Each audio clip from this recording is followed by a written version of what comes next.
Je m'appelle Iketassil Erika Laurel. Je suis étudiante en 5e année à l'École nationale supérieure polytechnique de Yaoundé.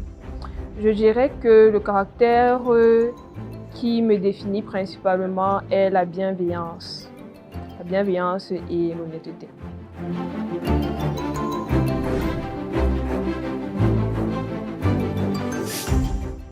Ce qui m'a principalement motivée à participer à cet atelier, c'est déjà le fait que de base, je suive le blog et la chaîne WhatsApp.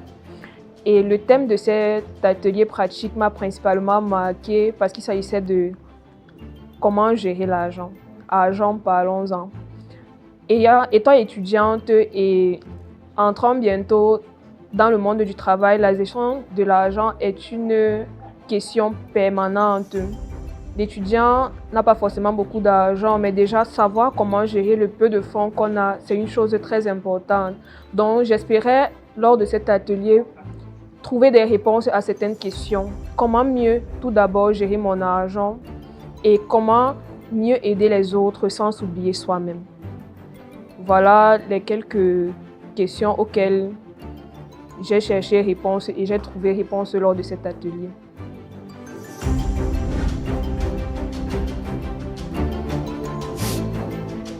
Ce qui m'a principalement marqué lors de cet atelier, c'est l'attention particulière qu'avait l'équipe face aux participants. Tout d'abord, ils ont été très accueillants. Ils ont mis à la disposition de tout un chacun des petits carnets avec des stylos pour faciliter la prise de notes. Et ensuite, lors de la partie pratique de notre exercice, il nous a été demandé de faire un exercice sur soi où il y avait l'assistance pour tout un chacun. On a eu à retracer les dépenses sur chaque mois, quelles sont nos entrées d'argent, quelles sont nos dépenses, puis à faire une estimation sur l'année. Et à la fin de cet exercice, l'animateur s'est rapproché de tout un chacun pour avoir l'avis de chacun. Est-ce que vous attendiez à ce que vos dépenses soient aussi énormes? Quels sont maintenant les objectifs que vous voudrez mettre sur pied pour pouvoir mieux gérer cet argent, ayant pris conscience que vous aviez autant d'entrées d'argent?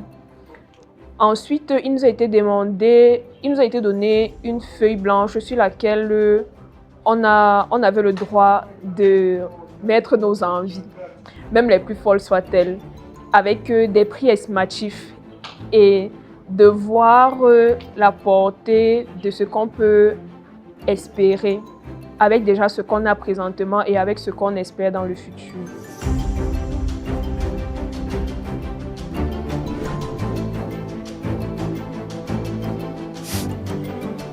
La principale chose que j'ai apprise lors de cet atelier, c'est tout d'abord la réponse à ma principale question.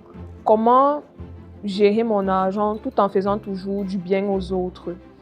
On nous a parlé de la nécessité d'avoir des fonds d'aide ou des fonds d'urgence.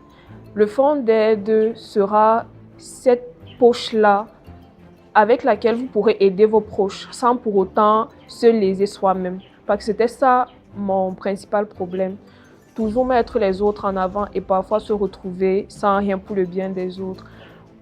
Le fonds d'aide ainsi pourra être mis à la disposition des autres pour des besoins quelconques tant qu'ils soient raisonnables.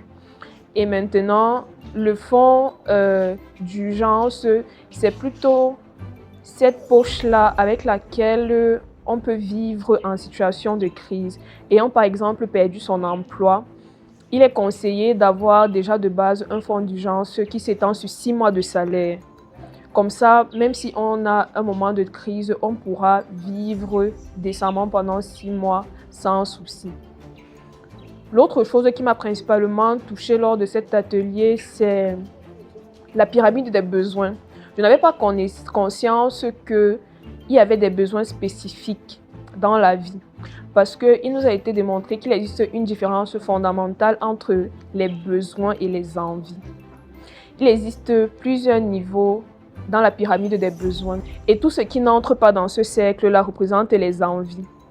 Et les envies devrait être contrôlable. C'est-à-dire, si on a envie d'une chose et qu'elle ne satisfait pas l'un des besoins de la pyramide, on se donne un temps d'apprentissage, un temps d'attente. Est-ce qu'en se laissant une semaine, 2 semaines, est-ce que cette envie-là sera encore présente? Comme ça, on voit s'il est réellement nécessaire de succomber. Et voilà un peu les 3 points qui m'ont réellement marqué lors de cet atelier.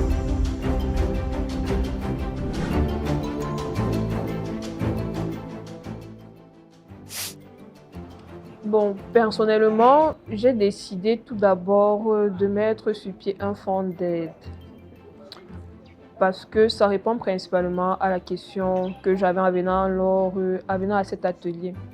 Maintenant, le fonds d'aide là me permettra tout d'abord de pouvoir vivre pleinement tout en m'occupant toujours de mes proches. Oui.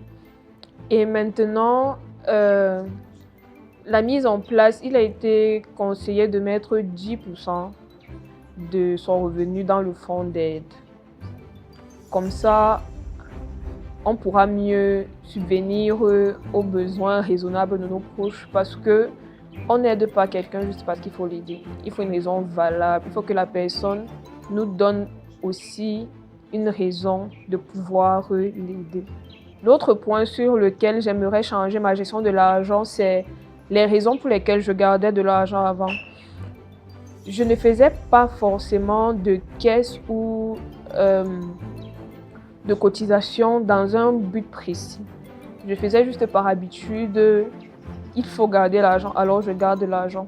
La conséquence de cette pratique était que, au final, je n'utilisais pas cet argent à bon escient parce que je n'avais pas de réelle raison de garder de l'argent, donc au final, je le dépensais de façon futile. Maintenant, de ce que j'ai appris, il est nécessaire de se poser un objectif fixe. Si je veux garder de l'argent, c'est pour quelle raison? C'est pour quel but? Comme ça, le but sera la motivation pour atteindre, par exemple, une certaine somme et pouvoir mieux dépenser notre argent.